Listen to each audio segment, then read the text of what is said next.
Mówi się, że księża są jak samoloty, bo gdy jeden z nich upadnie, trąbią o tym wszystkie media, milcząc jednak o tych, które ciągle latają.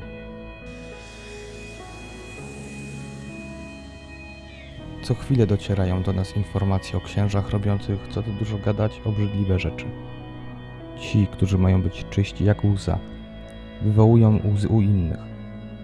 Oczywiście, większość doniesień medialnych na ich temat to totalne bzdury, plotki, zwyczajne bajki, które powinny wylądować co najwyżej na bibliotecznych półkach opisanych science fiction.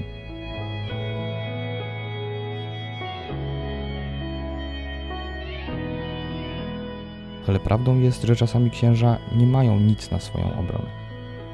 Krzywdzą, ranią, zdradzają ludzi i wiarę, którym przysięgali służyć. Niektórzy publicznie posypują głowy popiołem i starają się wynagrodzić to, co zniszczyli. Inni brylują, nie mając nawet odrobiny wstydu. Wiele jest prawdy w słowach księdza Tischnera, który powiedział, że nie zna nikogo, kto straciłby wiarę przez komunistę, ale zna wielu, którzy stracili wiarę przez proboszcza. Sam znam wielu księży.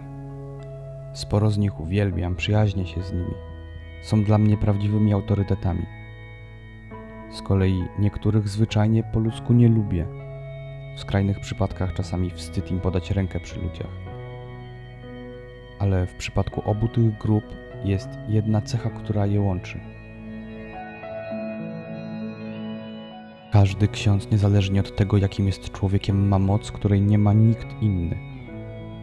Na jego ciche westchnienie sam Bóg staje się mu posłuszny i chleb zmienia się w ciało Syna Bożego, a wino w jego krew. Siedząc w półmroku, słuchając w ciszy największych brudów twojego życia, ma moc, aby w jednej chwili sprawić, że znikną. Nieważne jaki jest, nieważne co robi. Od momentu namaszczenia rąk olejem krzyżma stały się one rękami Chrystusa, który ciągle mówi, że jesteś dla Niego najważniejszy. To ogromna odpowiedzialność. Dlatego grzechy kapłanów tak bardzo gorszą i bolą. I choć nie ma dla nich żadnego wytłumaczenia, trzeba zauważyć, że stoją oni na pierwszej linii frontu, więc są bardziej narażeni na ataki wroga, który nienawidzi ich świętych rąk bardziej niż czegokolwiek na tym świecie.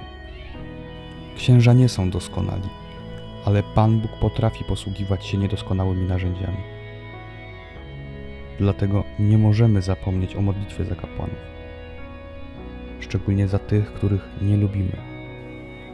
I musimy pamiętać o tym, że ksiądz może być grzesznikiem, któremu wstyd publicznie podać rękę.